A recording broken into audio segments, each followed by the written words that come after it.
हैदराबाद गॅजेटच्या शासन निर्णयाला आव्हान देणारी याचिका मुंबई उच्च न्यायालयानं फेटाळली. सदर जनहित याचिका ग्राह्य धरण्यायोग्य नाही, कोर्टाकडून स्पष्ट.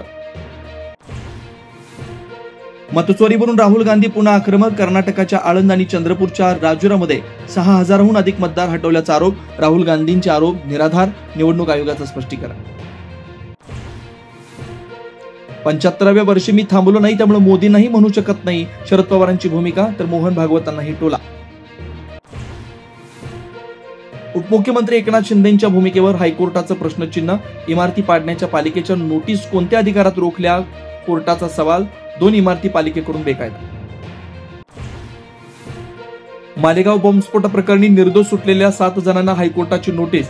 पीडितांच्या कुटुंबियांनी दिलं निर्दोष सोडण्याला आव्हान. स्फोटाचा तपास करणाऱ्या NIS संस्थेलाही नोटीस. नांदेडच्या किनवटमध्ये बंजारा समाज रस्त्यावर बंजारा समाजाचे ST मध्ये समावेश करण्याची मागणी. बंजारा समाजापाठोपाठ बीडमध्ये धनगर समाज रस्त्यावर जिल्हाधिकारी कार्यालयाबाहेर सुंबरांना आंदोलन. लक्ष वेधलं, ST प्रवर्गात समावेश करा, आंदोलकांची मागणी.